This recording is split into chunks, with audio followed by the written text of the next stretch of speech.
점심 식사 맛있게 하셨습니까? 네. 이제 날이 조금 선선해지는 것 같습니다. 아니신가요? 저는 좀 날이 조금 풀려가는 것 같습니다. 그래서 그런가요? 점심 먹고 나니까 나른하시죠? 덥긴 한데 그래도 좀 견딜만한 더움. 그리고 배가 부르고 이게 점심 식사 이후에 이렇게 오후 예배 시간이 되면 이렇게 나른하고 또 목사님 말씀도 나른하고 내용은 더 나른하고 그럴 수 있습니다. 네, 괜찮습니다. 편안한 마음으로 말씀 들으셨으면 좋겠습니다. 네, 우리가 계속해서 다윗에게 하나님께서 세워가시는 그 과정을 지켜보고 있습니다. 근데 오늘 다윗이 어떤 상태에 이르게 되죠? 도망자의 상태에 이르게 됩니다. 우리 지난 시간부터 계속 다윗이 본격적으로 이제 도망자 신세에 처하게 됩니다. 근데 이 다윗이 도망하는 시기가 한 10여 년 정도로 보고 있는데요. 중요한 것은 이 다윗의 도망 시기를 세 시기로 나누어서 우리가 볼 수 있습니다. 첫 번째 시기는 언제일까요? 1기를 보면요. 먼저 기브와 자택에서 사울이 군사를 보내지 않습니까? 그래서 어떻게 합니까? 미갈이 줄을 달아 내려서 창밖으로 다윗이 도망가게 하고 시간을 벌어주는 그 시기부터 오늘 본문에까지 시기를 이제 학자들은 봅니다.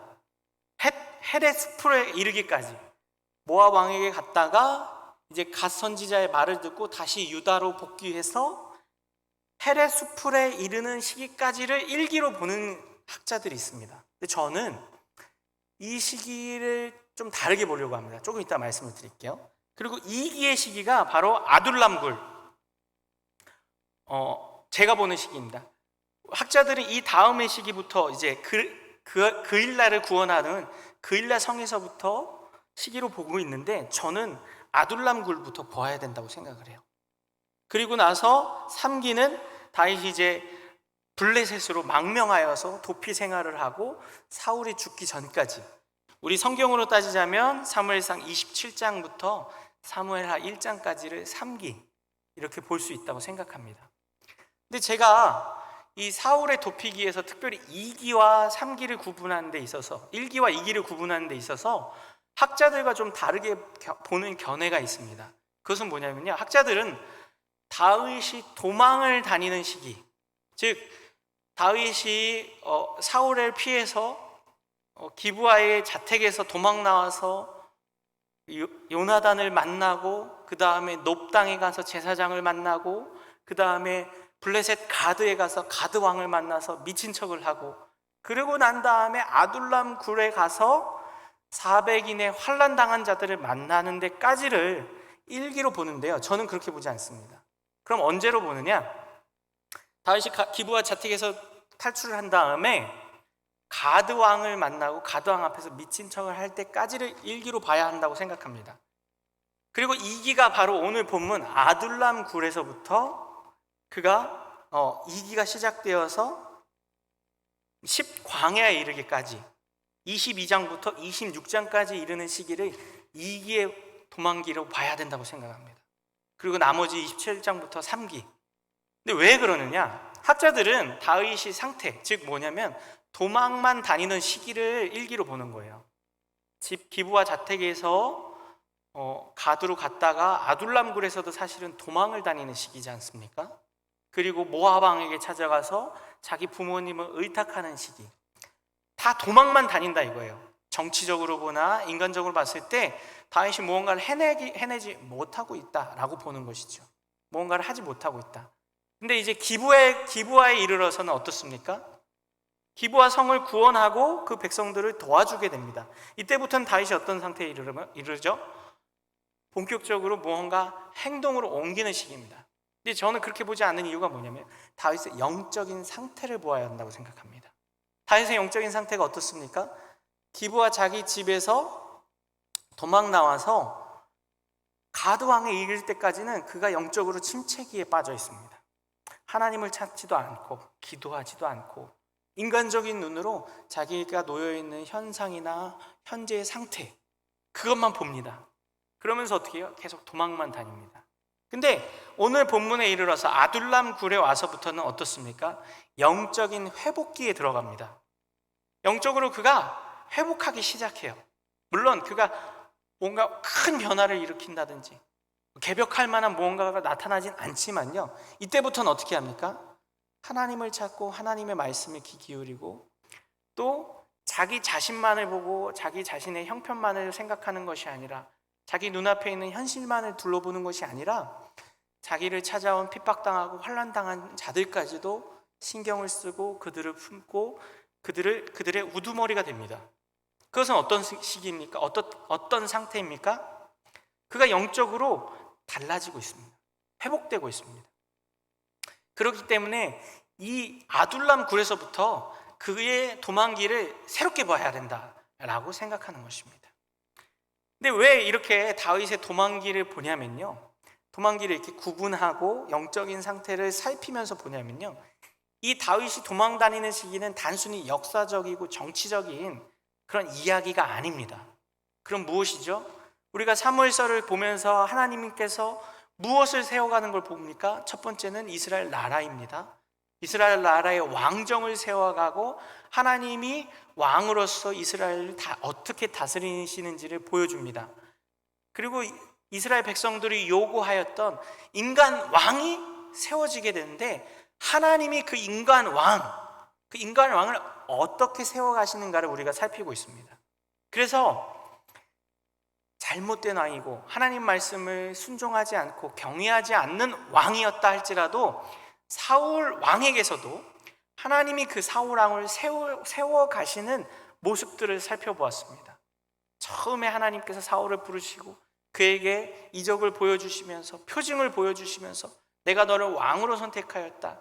그리고 나서는 많은 이스라엘 백성들 앞에서 그를 찾아 들어가고 왕으로 세우시고 난 다음에도 하나님의 영이 그에게 임하여서 그가 이스라엘을 구원하고 블레셋과의 전쟁에서 또 아말렉과의 전투를 통해서 하나님의 뜻을 이루어가고 하나님께서 그를 도와주시는 그 모든 과정을 살폈습니다.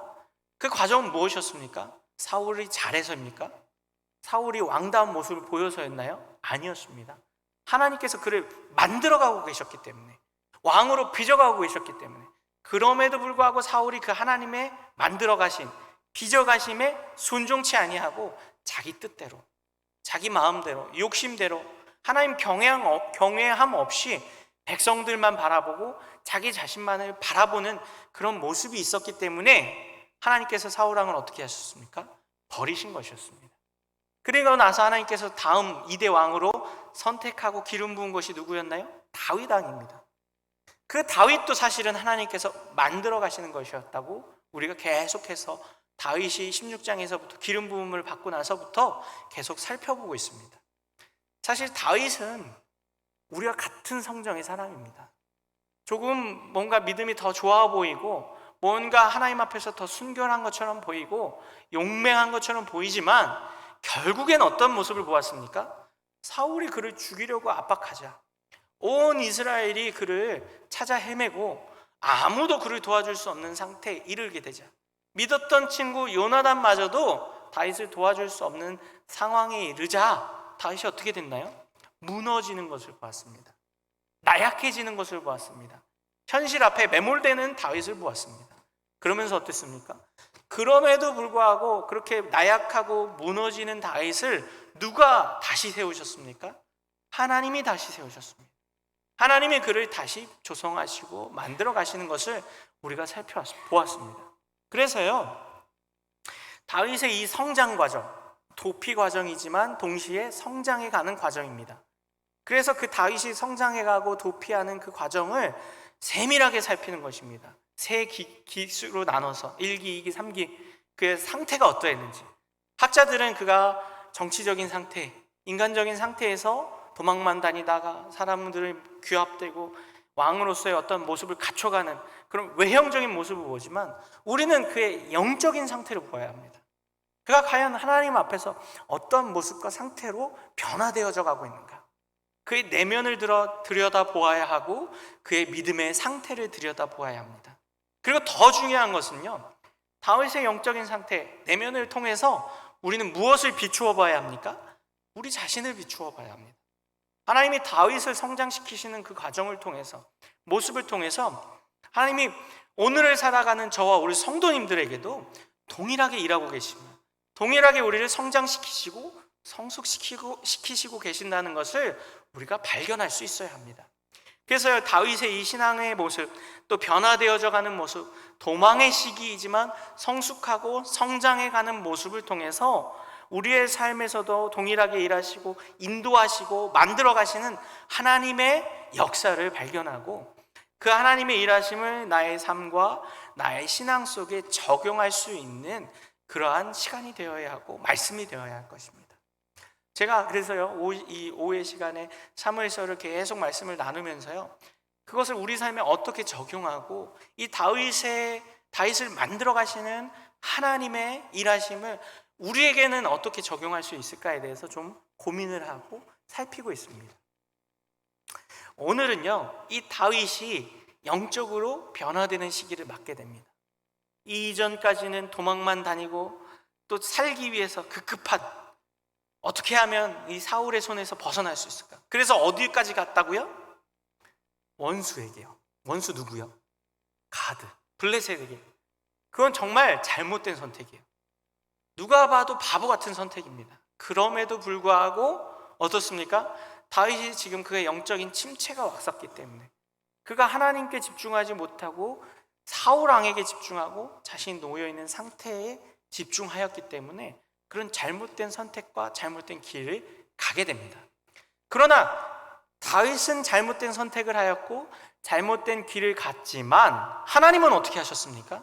그 다윗을 건져내셨습니다. 다윗이 미친 척을 해서 임기응변으로 그 가드왕에서 벗어난 것이었나요? 아니죠. 하나님이 그 다윗을 보호하신 것이었죠.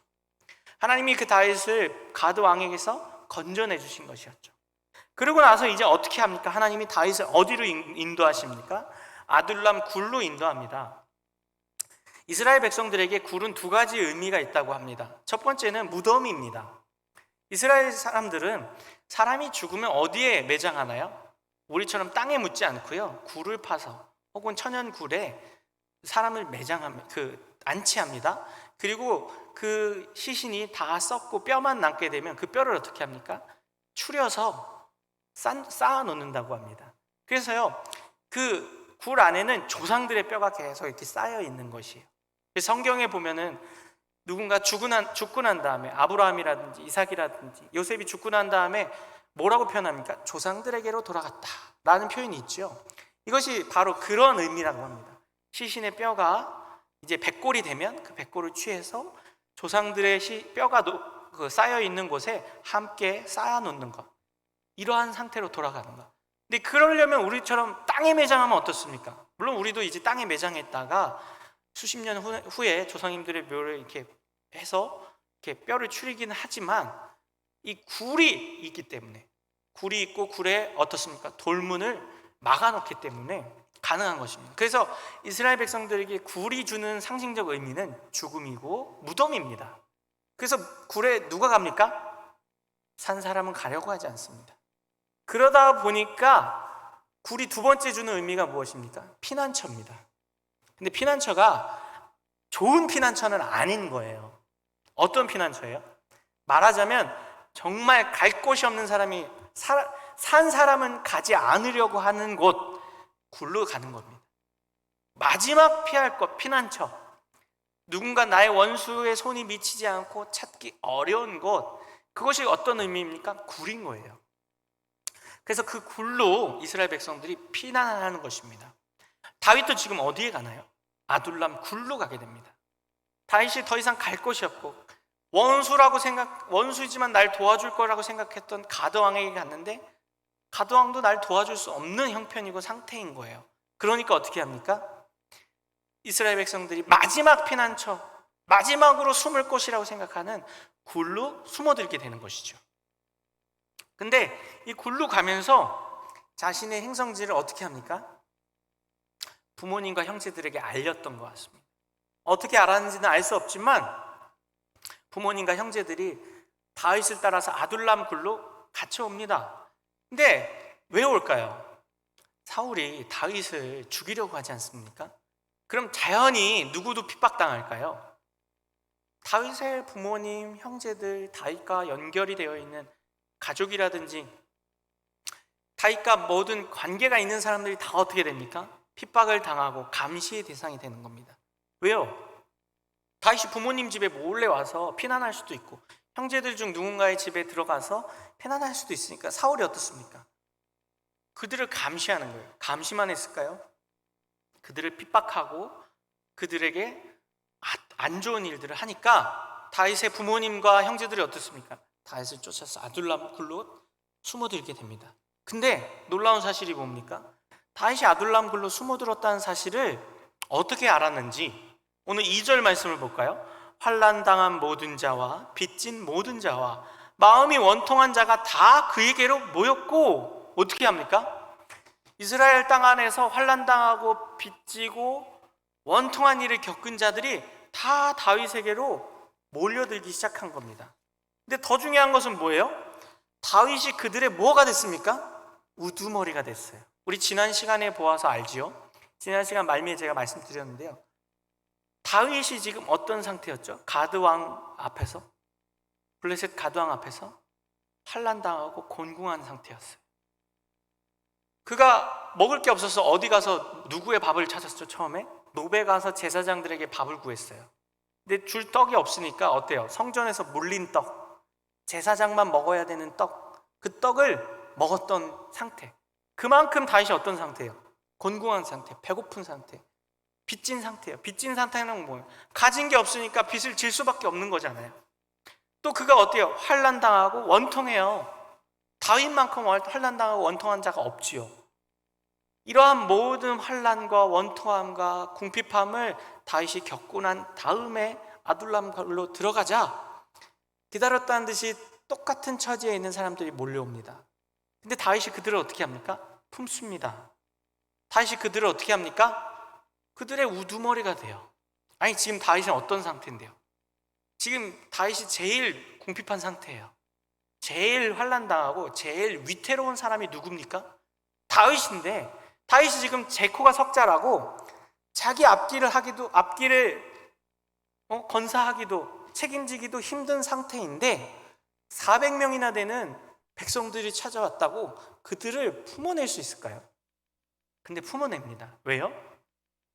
그들의 마음을 누구보다도 이해하는 사람이 누굽니까? 다윗인 거예요. 그들의 곤궁한 상태, 빚진 상태, 환난당한 상태, 마음의 원통한 상태, 이것을 그들을 받아들였다는 것 자체가 무엇입니까? 다윗이 영적으로 어떻게 된 거예요? 변화되고 있는 상태예요. 그전에는 다윗이 너무나도 영적으로 피폐하고 가난한 상태여서 사리분별도 못하고 무엇이 옳고 그른 것인지도 몰랐어요. 그래서 뭣도 해요? 거짓말도 해요. 노베 제사장에게 뭐라고 합니까? 자기가 도망온 게 아니라고 얘기해요. 사울왕의 밀명을 받아서 몰래 미션을 수행하려고 온 거라고 얘기해요. 거짓말이죠. 그 거짓말의 결과가 어떻게 됩니까? 오늘 본문에서 나오죠. 아히멜렉과 제사장 85명이 다 죽고요. 노베 백성들도 어떻게 합니까? 처참하게 학살당하게 됩니다. 이따가 살펴볼 건데요. 다 누구 때문이에요? 다윗의 거짓말 때문이었어요. 원인은. 근데 중요한 것은 뭐예요? 그만큼 영적 분별력이 없었던 다윗이 지금은 어떻습니까? 분별하기 시작해요. 그래서 오히려 품으면 안 될 것 같은 이 400명의 사람을 어떻게 합니까? 다윗이 품습니다. 왜요? 영적으로 변화했기 때문에. 그래서 다윗이 이 시기부터 아둘람 굴에서부터 이기로 봐야 된다는 거예요. 그 전까지는 영적으로 궁핍하고 피폐하고 나약해져 있었던 다윗이었지만 이 아둘람 굴에 오면서부터는 어떻습니까? 변화되기 시작하고 영적으로 깨어나기 시작하는 시기가 시작되기 때문이에요. 그리고요, 더 중요한, 그래서요, 우리가 다윗이 지금 이 아둘람 굴에서 누구를 마음에 품고 그들을 품어내는지를 좀 보면 다윗이 얼마나 영적으로 더 변화했는지를 알 수 있는데요. 첫 번째는 400명이 왔다 그랬는데 이게 400명이 넘습니다. 우리가 이스라엘에서 사람 수를 셀 때 이스라엘 사람들은 누굴 세죠? 남자만 셉니다. 그죠? 오병이어 기적할 때도 어땠어요? 남자만 5,000명이었죠. 그 나머지 여자와 아이들 어떻습니까? 더 있다는 뜻이에요. 오늘 본문에 나오는 400명도요 남자만 400명이었고 그들의 식솔까지 하면 1000명이 넘을 수도 있고요, 뭐 학자마다 조금씩 뭐 생각하는 바는 다르지만 2000명, 2500명 뭐 이렇게도 생각할 수 있어요. 얼마가 되는지는 알 수 없어요. 중요한 건 뭐예요? 400명이 넘는다는 뜻입니다. 수많은 사람들이에요. 근데 또 중요한 게 뭐예요? 400명이라는 장정도 밥을 먹이기가 힘든데 그들의 식솔까지, 가족들까지 식사를 책임져야 하고 생활을 책임져야 되는 상황이에요. 가능할까요? 사실 인간적으로 보면 불가능합니다. 다윗도 지금 뭐가 없었어요? 돈도 없고 가진 게 없었어요. 그래서 어때요? 노베 가서 빵을 구걸하고 골리앗의 칼을 찾고 뭐 그랬던 상태입니다. 가드에 가서 미친 척하면서 살아남으려고 발버둥을 치던 사람이 다윗이에요. 근데 영적으로 변화되니까 어떻습니까? 현재 다윗의 상태도 크게 변화된 게 없어요. 뭐 가족들이 오고 아버지가 오고 형제들이 왔지만 그들을 책임지기에도 버거운 상태에 빠져 있는 게 다윗입니다. 그럼에도 불구하고 어떻습니까? 다윗은 400명의 환난당한 자들을 품습니다. 400명이 넘는, 1000여 명이 될 수도 있는 그 수많은 사람들을 품습니다. 왜요? 이들을 누가 보내셨다는 것을 다윗이 알았을까요? 하나님이 보내셨다는 것을 다윗이 알았습니다. 그래서 하나님이 오늘 본문의 말씀의 제목이기도 하죠. 왕에게 누굴 만나게 하십니까? 백성들을 만나게 하세요. 다윗이 이들을 백성으로 보았기 때문에, 하나님의 백성으로 보았기 때문에 품은 거예요. 자신의 영적인 상태도 변화되었기 때문이기도 하지만 이 400인을 뭘로 보았다고요? 하나님이 보내신 백성으로 본 거예요. 백성은 무엇입니까? 왕이 섬겨야 되고 왕이 책임져야 할 자들이에요. 근데 이 400명이 근데 또 곰곰이 생각해 보세요. 왜 다윗에게 왔을까요? 지금 현재 왕이 누굽니까? 현실의 당대의 왕이 누구예요? 사울이에요. 근데 환난을 당하거나 원통한 일이 있거나 빚진 일이 있으면 누구한테 가서 재판을 받고 그 원통함을 풀어야 하는 게 정상이죠? 왕한테 가야 돼요. 근데 왕한테 안 가고 다윗한테 온 이유는 뭘까요? 오히려 왕인 사울이 이 백성들을 그렇게 만든 것이에요. 이 면면을 보게 되면요, 첫 번째 환난 당한 자들인데요, 이 환난을 왜 당했을까요? 사울이 이들에게 환난을 준 겁니다. 근데 왜 줬을까요? 아마도 다윗과 연결이 되어 있는 사람들이 많았을 겁니다. 지금 다윗을 죽이려고 혈안이 되어 있어요. 그래서 누구까지도 죽이려고 했어요? 요나단까지 죽이려고 했어요. 요나단이 다윗을 도피시켰다고. 그리고 오늘 본문에서 사울이 뭐라고 얘기합니까? 오늘 7절 말씀, 8절 말씀 보겠습니다. 본문 7절과 8절 함께 읽어보겠습니다. 시작. 사울이 곁에 선 신하들에게 이르되, 들으라, 이새의 아들이 너희에게 각기 밭과 포도원을 주며 너희를 천부장 백부장 삼겠느냐? 너희가 다 공모하여 나를 대적하며 내 아들이 이새의 아들과 맹약하였으되 내게 고발하는 자가 하나도 없고 나를 위하여 슬퍼하거나 내 아들이 내 신하를 선동하여 오늘이라도 매복하였다가 나를 치려는 것을 내게 알리는 자가 하나도 없도다. 다윗이 지금 자신의 신하들에게 뭐라고 얘기합니까? 자신의 신하들을 반역자로 몰고 있어요. 어떻게 해요? 너희가 지금 다윗이 어디 있는지 찾지도 않고 나한테 어디 있는지 얘기도 안 하고, 또 요나단이 지금 다윗이랑 꿍짝꿍짝 해갖고 반역을 꾀하고 있는데 그거 알리는 신하가 한 명도 없어. 다 뭐예요? 우리 요즘 MZ세대 말로 뇌피셜이라고 해요. 자기 머릿속의 생각이에요. 자기 머릿속에 있는 생각을 사실처럼 이야기해요. 그러면서 뭐라고요? 지금 이 신하들을 다 가만 안 두겠다는 뜻이에요. 왜요? 너네 지금 반역을 꾀하고 있고 다윗 안 잡아오냐? 지금 나 완전 꼭지가 돌았어. 이러고 있는 거예요. 근데 또 중요한 게 뭐냐면요, 7절에 보면 이 신하들이 누구예요? 베냐민 사람들이에요. 신하들에게 말하면서 베냐민 사람들아 라고 이야기하는 게 뭐를 의미할까요? 다윗이 지근거리, 다윗이 항상 데리고 다니고 다윗에 가까운 거리에 두는 신하들은 누굴 쓴 거예요? 베냐민 사람만 쓴 거예요. 왜요? 사울이 어디 지파 출신이었죠? 베냐민 지파 출신이었어요. 그러니까 자기가 믿고 일을 맡길 만한 사람이 누군 거예요? 자기 인척이라든지 자기 지연이라든지 학연이라든지 뭐 이런 연결이 돼 있는 사람만 믿기 시작한 거예요. 그러다 보니까 자연스럽게 누가 환난을 당하고 누가 원통한 일을 당합니까? 다른 지파의 많은 사람들. 그 사람들은 기용이 안 되고 오히려 반대로 어떻게 해요? 배척을 당하는 거예요. 그리고 다윗과 연결되어 있던 다윗 지파 사람들이라든지 유다 지파 사람들, 이런 사람들은 다 어떻게 합니까? 환난을 당하고 원통한 일을 당하게 된 거예요. 사울의 폭정이 여기서 드러납니다. 그 폭정을 당한 사람들이 어때요?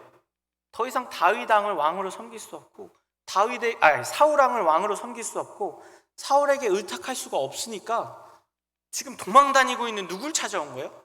다윗을 찾아온 거예요. 황당하기 그지없지만 이것이 현재의 현실이었던 거예요. 그리고 빚진 자들은 누굽니까? 궁핍하고 공고한 자예요. 그리고 그들이 여기서 말하는 빚진 자를 어떤 학자들은 세금을 내지 못한 자라고 여기기도 해요. 역시 누구예요? 누구 때문에 일어난 일이야? 사울 때문이에요. 사울이 과도한 세금을 백성들에게 징수하고 그 세금을 내지 못하니까. 기억하십니까? 다윗이 골리앗을 잡을 때 사울이 저 골리앗을 잡는 자에게 내가 두 가지 상을 내릴 건데 한 가지 상이 뭐였죠? 그 아버지의 집안에 세금을 감면해 주는 거예요. 그리고 한 가지는 내 딸을 주겠다.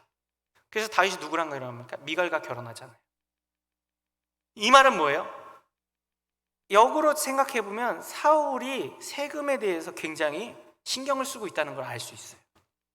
즉 뭐예요? 여기서도 사울의 폭정이 드러납니다. 잘못된 통치를 하고 있었던 거. 원통한 자는 앞에서 살펴본 것과 연결이 되는 거죠. 다윗으로 인해서 또는 사울의 그 폭정으로 인해서 원통함을 입은 자들. 이처럼요, 백성들이 400명의 환난당한 자가 의지할 곳이 없고 더 이상 왕으로서 사울을 섬길 수 없는 상태에 이르게 되자 도망자인 다윗에게 왔습니다.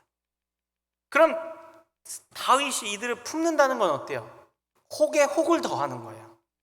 나도 지금 사울 왕에게 원통한 일을 당하고 살해 위협을 당하고 있는데 이 400명의 다른 원통한 자들은 뭐예요?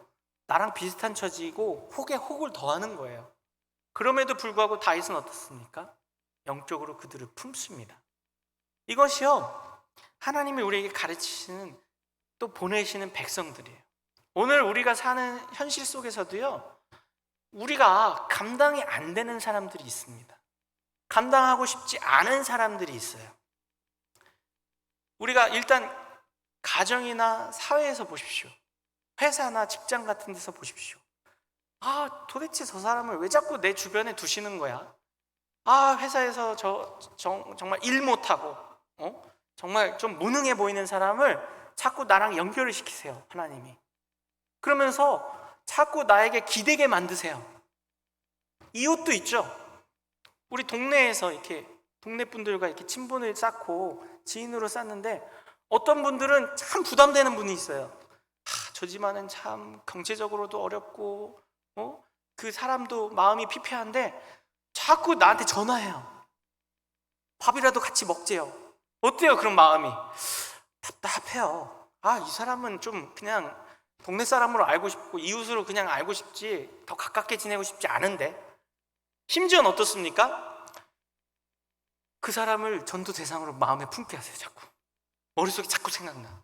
전도 대상 써라고 그러는데 마음속에 자꾸 저 사람은 좀 기피하고 싶어. 왜냐하면 경제적으로도 어렵고 자꾸 만나면 싫은 소리만 하고 자기 힘든 얘기만 하고 내 얘기는 들어주지도 않고. 그런 사람이 있어요, 없어요? 주변에? 있죠. 저도 있어요. 근데 저도 그 사람들 만나면 마음이 무거워요. 그러면서 또 드는 생각이 뭐예요? 괜히 부담감이 되고 괜히 책임감이 들어요. 이게 이웃이나 직장 동료만 있습니까? 친인척도 있어요. 먼 사촌, 먼 형제가 아니죠. 가까운 형제 자매. 근데 막 어려운 일을 겪고 있어요. 근데 나도 별로 그를 도와줄 수 있는, 내 형이나 누나를 도와줄 수 있는 상태가 아닌데 자꾸 하나님이 그들과 만나게 하시고 연락하게 하시고 마음에 부담 생기게 하시고 새벽 예배 나와서 기도하면 그들 생각 자꾸 나게 해요. 빨리 생각을 떨쳐버리려고 해도 기도하면 계속 생각나. 있으세요? 없으세요? 있으시죠? 그들이 누굴까요? 오늘 다윗에게 보내셨던 백성이에요. 오늘 우리에게 보내시는 백성이에요. 환난당한 자, 궁핍한 자, 곤고한 자. 그들이 왜 그럴까요? 우리를 통해서 하나님을 발견하게 하시려는 거예요. 나를 통해서 그들을 위로하게 하시려는 거예요. 나도 어떤데? 나도 다윗이랑 비슷한 상황인데, 나도 경제적으로 그렇게 넉넉치 않고, 나도 자식 키우느라 힘들고, 나도 직장 생활하는 게 힘들고, 나도 직장에서 일하는 게 버거운데 자꾸 나에게 기대오는 사람들이 있어요. 근데 그들을 우리가 거부하고 부담스러운 사람들, 밀어내야 될 사람들, 나에게 도움이 안 된 사람이라고 생각하면 우린 누구처럼 행동하는 걸까요? 사울처럼 행동하는 거예요. 다윗의 모습과 대조되게 오늘 사울의 행동이 자세하게 기록됩니다. 어때요? 사울이 지금 누구 때문에 화가 나 있습니까? 다윗 때문에 화가 나 있는데 그 책임을 누구에게 전가하나요? 신하들에게 전가해요. 방금 읽었죠? 6절 7절. 신하들에게 너네 뭐 하고 있는 거야? 그러면서 그 신하들을 벌하려고 할 때 누가 툭 튀어나옵니까? 모압 사람, 암몬 사람 도액이 튀어나와요. 그래서 어떻게 합니까? 고발을 해요. 누굴 고발해요? 노베 제사장 아히멜렉이 했던 일을 고발해요. 우리 21장에서 봤죠? 다윗과 아히멜렉이 만나는 장면에서 누가 숨어 있었습니까? 도액이 숨어 있었어요. 도액은 사울의 목자장이에요. 지난 시간에 말씀드렸죠. 목자장이라는 건 뭐예요? 사울의 재산을 맡겨놓은 사람이에요. 그만큼 사울이 어떤 사람입니까? 뭐 하는 사람이에요? 신뢰하는 사람이 누구예요? 도액이에요. 도액에게 자기의 양들을, 자기의 재산을 맡기고 그 재산을 관리하는 목자장을 삼았잖아요. 근데 그 목자장이 갑자기 뜬금없이 노베에 왜 있었어요? 스파이로요. 중요한 곳이 어디예요? 노베, 그 제사장, 성소니까 제사장들이 있는 도시이고, 이스라엘 많은 사람들이 제사를 드려 어디로 옵니까? 노브로 오고, 노브에서 제사를 드리면서 그들의 문제라든지 여러 가지 일들을 어떻게 합니까? 그곳에서 이야기를 나눕니다. 그리고 지파 간의 교류가 어디서 일어날까요? 따로 사적으로 만나면 사울의 레이더에 걸릴 수 있잖아요. 다른 지파들이, 다른 11지파들이 나를 빼고 반역을 깨할 수도 있어. 그래서 만나는 걸 계속 사울이 주목하고 있는 거예요. 근데 어디에 가면은 그 감시에서 조금 자유로울 수 있나요? 제사를 지내는 성소는 어때요? 모든 지파의 사람들이 올 수 있는 곳이잖아요. 그러니까 사울이 어때요? 가장 믿을 수 있는 사람을 거기다 심어놓은 거예요. 스파이로. 아니나 다를까 그 스파이 도에게 어떻게 합니까? 고발을 하는 거예요. 그 고발을 듣고 어떻게 합니까? 사울이 아히멜렉을 비롯한 제사장을 싹 다 호출합니다. 그래서 어떻게 해요? 싹 다 죽여요. 왜요? 그들이 잘못한 건 없어요. 왜냐하면 다윗이 거짓말을 했었거든요. 자기가 사울왕의 밀명을 받아서 온 것이다. 아히멜렉은 어때요? 그 말을 믿어줬을 뿐이에요. 그리고 곤궁한 자, 우리 지난 시간에 봤죠? 율법을 지키는 것보다 뭐가 더 우선돼야 된다고 그랬죠? 생명을 살리는 것. 율법의 취지는 뭐예요?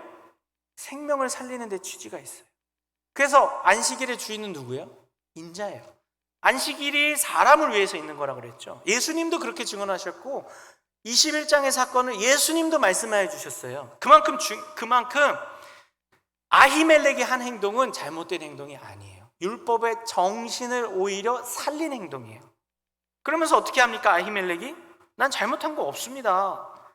근데 사울은 어떻게 합니까? 그 아히멜렉을 죽여요. 그리고 어떻게 합니까? 노베에 있는 백성들까지 싹 다 죽이라고 명령합니다. 그 17절을 보면요, 16절부터 보겠습니다. 왕이 이르되 아히멜렉아 내가 반드시 죽을 것이요 너와 내 아비의 온 집도 그러하리라. 아니 아히멜렉이 잘못했으면 아히멜렉만 벌하면 되는데 어떻게 해요? 지금 정신이 획가닥 돌아서요 제사장을 싹 다 죽여요. 근데 그러고 나선 또 어떻게 해요? 노베에 있는 백성들도 다 죽입니다. 18절에요. 왕이 도액에게 이르되 너는 돌아가서 제사장들을 죽이라 하매 에돔 사람 도액이 돌아가 제사장들을 쳐서 그날의 세마포 옷을 입은 세마포 에봇을 입은 85명을 죽였고, 제사장들이 성 노베 남녀와 아이들과 젖 먹는 자들과 소와 나귀와 양을 칼로 쳤더라. 이게 헤렘을 의미하는 거거든요. 뭐예요? 전멸, 진멸을 의미해요. 근데 하나님이 이 헤렘을 명령하셨을 때는, 진멸을 명령하셨을 때는 아말렉에게 진멸하라고 했어요. 그때 사울이 어떻게 했습니까? 좋은 소와 양은 어때요? 숨겨놨죠. 그래서 하나님 말씀에 불순종해서 하나님이 어떻게 해요? 순종이 제사보다 낫다고 했어요. 근데 하나님이 진멸을 명하시는 이유는 뭘까요? 단순히 잘못했다고 진멸하시지 않습니다. 악의 근원에게만 진멸을 명하세요. 잘못된 것들, 그것을 남겨놓으면 그것이 조금이라도 남아있으면 어떻게 됩니까? 계속 누룩처럼 퍼져서 그 모든 것들을 오염시키는 그런 악의 근원일 때, 우리가 세균, 바이러스는 어때요? 조금도 남김없이 다 죽여야 되잖아요. 그럴 때에만 하나님이 진멸을 명하셨어요. 헤렘 명령을 주셨어요. 근데 지금 사울이 누구를 죽이라 그래요? 노베 제사장을 죽이래요. 제사장은 누군데요? 하나님이 기름 부은 자들이에요. 하나님이 기름 부음 받은 자는 제사장과 왕밖에 없었어요. 근데 지금 그 기름 부음 받은 자들을 사울이 어떻게 해요? 싹 다 죽이래요. 너무나도 잘못된 명령이고요, 너무나도 하나님을 경외하지 않는 명령이었어요. 근데 그 명령이 어떻게 됩니까? 실행됩니다. 실행되고 겨우 누구만 살아남아요? 아히멜렉의 아들만 겨우 피신합니다. 그래서 어떻게 해요? 다윗에게로 숨어들어요. 그 숨어든 아히멜렉의 아들 아비아다를 다윗이 어떻게 합니까? 품습니다. 그도 다윗이 품어내요. 그러면서 뭐라고 얘기하냐면요, 22절을 보면요, 다윗이 아비아달에게 이르되 그날에 에돔 사람 도익이 거기에 있기로 그가 반드시 사울에게 말할 줄을 내가 알았노라. 내 아버지 집의 모든 사람 죽은 것이 나의 탓이로다. 지금 사울이 제사장을 죽이고 노베 백성들을 진멸하라는 학살을 명했는데 그 책임을 누구에게 있다고 얘기해요? 나에게 있다고 얘기해요.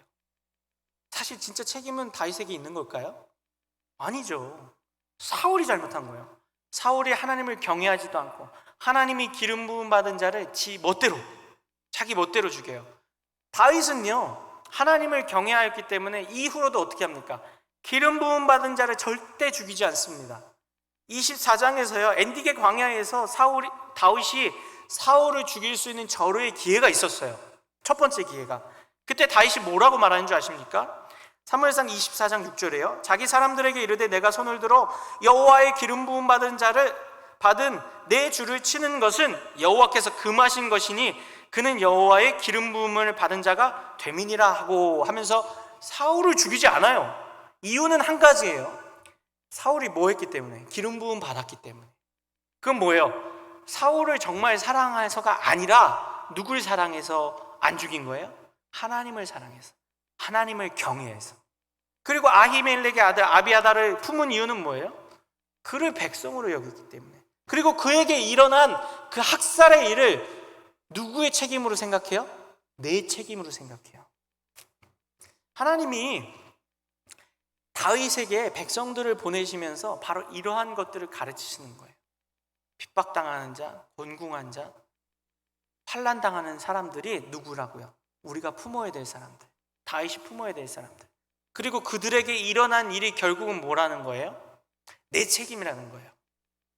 이것을요, 저는 오늘 우리에게 적용해 본다면요, 우리 주변에 아까 말씀드렸듯이 환난당하는 사람도 있어요. 이게 현실적으로 정말 핍박당하고 힘들고 나에게 기대는 사람들도 환난당하는 자들일 수 있지만요, 또 조금 더 영적으로 생각해 보면요, 하나님의 말씀을 모르는 자들, 우리 주변에 하나님을 모르는 자들이 다 뭐예요? 환난당하는 자들, 빚진 자들이에요. 그들을 하나님께서 우리가 보게 만드세요. 그 사람들을 사랑으로 품게 만드세요. 공교롭게 오늘 2부 예배 시간 말씀도 어떻습니까? 하나님이 우리에게 맡겨주신 사명과 그 사명을 감당하기 위해서 우리 주변에 있는 사람들을 우리가 어떻게 해야 된다는 거예요? 사랑해야 된다는 거예요. 품어야 된다는 거예요. 예수님의 사랑으로 연결되는 거예요. 오늘 환난당하고 핍박당하는 자들이 하나님께서 우리에게 알게 하시고 그 말씀을 통해서, 에베소서의 말씀을 통해서 그들에게 복음을 전하는 마음을 불러일으키시는 이유는 뭘까요? 그들이 우리에게 보내신 백성인 거예요. 그리고 그들에게 일어나는 그런 학살, 오늘날 학살은, 물리적인 학살은 일어나지 않죠. 그들은 뭐가 일어납니까? 영적인 학살이 일어나요. 그들을 가만히 두면요, 어떤 일이 일어납니까? 세상의 문화가 그들을 학살합니다. 그들의 영혼을 잠식해 들어가요. 하나님의 복음이 없는 사람들은 현대를 살아가면서 어떻게 됩니까? 영혼이 죽어갑니다. 죽음의 위협에 놓여요. 영혼이. 육신은 풍족하게 살아갈 수 있을지 모르겠지만 그들의 영혼과 그들의 심령은 어떻습니까? 하나님을 알지 못하면, 하나님을 배우지 못하고 듣지 못하면 어떻습니까? 죽어가고 있어요. 사실은 죽어 있는 상태예요. 근데 그들의 죽음에 대한 책임을 누가 느껴야 됩니까? 내가 느껴야 돼요. 우리가 느껴야 돼요. 다윗이 아히멜렉과 아비아달 그 집안의 죽음을 자기 책임으로 여기는 이유는 뭐예요? 하나님이 주신 마음이기 때문이에요.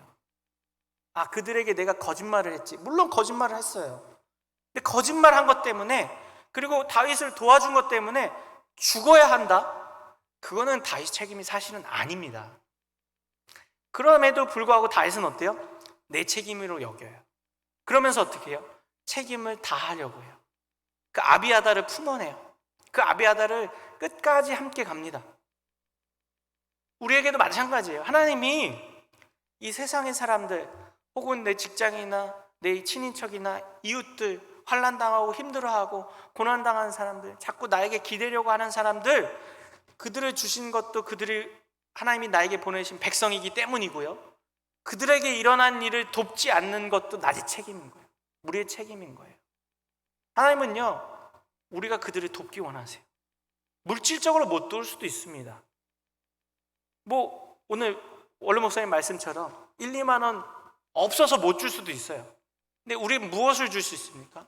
만나서 위로해 줄 수 있고, 보듬어 줄 수 있고, 사랑해 줄 수 있고, 그들을 품어 줄 수 있습니다. 그렇지 못한 것은 뭐예요? 책임을 다하지 않는 거예요. 하나님이 보내시는 백성들을 우리가 품어내지 않고 있는 거예요. 누구처럼 행동해요? 사울처럼 행동해요. 내게 도움이 안 되고 내 마음대로 해주지 않는 사람들은 다 사울은 어떻게 해요? 죽여요. 마음에 들지 않는 아히멜렉 죽여요. 제거해요. 우리도 어때요? 세상을 보고 우리 주변을 보면서 내 마음에 들지 않거나 나에게 도움이 되지 않을 것 같은 사람들을 어떻게 합니까? 모른 척하고 그냥 외면하려고 합니다. 죽이는 것과 다름이 없어요. 영적으로요. 그러나 하나님은 어떻게 합니까? 그들을 품어내길 원하세요. 주님이 우리를 품으셨던 것처럼, 주님이 다윗을 품어주셨던 것처럼, 주님이 다윗에게 살 길을 내어주셨던 것처럼, 아둘람 골로 피신시키셨는데 그 피신하는 곳에 나도 상태가 안 좋은데, 나도 곤궁하고, 나도 환난당하고, 나도 원통한데 나와 똑같은 처지에 있는 사람들을 붙여주세요. 그것은 뭐예요? 함께 서로 위로하고, 함께 서로를 위해서 노력하고 기도하고 그들을 보듬어 주라는 하나님의 음성이고 하나님의 뜻인 것입니다. 다윗은 영적으로 깨어나서 그것을 알았던 거예요. 그리고 하나님은 다윗에게 그들을 보내시면서 이러한 하나님의 마음을 배우길 원하셨던 거예요. 오늘 우리에게도 동일한 마음을 주시는 것입니다. 오늘 본문을 보면서 하나님이 우리에게 어떤 메시지를 주신다고 느끼십니까? 동일한 마음으로 백성들을 품으라. 나도 조금 힘들고 나도 조금 곤궁하지만 그럼에도 불구하고 그들을 품어라. 그러면 어떻게 되는 줄 아십니까? 그들을 정말 사랑하는 마음을 하나님이 허락해 주세요. 다윗이 그들을 향한 마음이 어디서 나왔겠습니까? 나도 핍박당하고 나도 지금 곤궁한데, 자기 자신을 바라보고 자기 마음의 상태를 바라보고 자기 힘으로 하려고 하면 안 됩니다. 그러나 하나님이 주시는 마음으로 그 일들을 품어내고 그 백성들을 품어내고자 하면요, 하나님이 어떻게 하세요? 우리에게 그들을 품어낼 수 있는 마음을 허락하십니다. 그리고 그 상태에서 더 우리를 성숙시켜서요, 어때요? 또 다른 핍박당하고 환난당한 자들을 구원해내게 하세요. 우리 다음 시간에 보겠지만요, 23장으로 넘어가면 다윗이 무슨 일을 합니까? 자기도 힘든 상황이고 자기도 백성들 건사해야 되는데 그일라 성이 블레셋에게 공격당했다니까 어떻게 합니까? 하나님께 묻고 구하러 가요. 누가 가야 되는데요? 병사 3,000명이 있는 사울이 가야죠. 오늘 사울이 지금 어디 있어요? 사울이 지금 그와 함께 에셀나무 아래에서 백성 그 군사들과 함께 쉬고 있어요. 그 사울이 가야 되는 거 아닙니까? 근데 다윗이 가요. 왜요? 오늘 이 마음, 하나님이 주신 마음, 핍박당하고 환난당한 자들을 품어내고 그들을 향한 책임감 있는 마음, 그들을 향한 하나님의 마음을 품게 하시니까 그일라에 가서도 구원을 하는 거예요. 말씀을 마무리합니다. 오늘 우리에게도 동일한 마음을 주세요. 주님이 우리를 품으셨던 것처럼 사람들을 우리에게도 품게 하십니다. 주님 품에 우리가 안긴 것처럼 우리 주변에 환난당하고 어려움 당하는 이웃들, 또 복음을 듣지 못해서 영적으로 죽어가는 사람들, 그들을 어떻게 하게 하십니까? 품게 하세요. 하나님 우리를 품으셨던 것처럼 우리도 그들을 품어낼 수 있는 마음 되게 하여 달라고 우리 주 품에 품으소서 함께 찬양하며 함께 기도하겠습니다.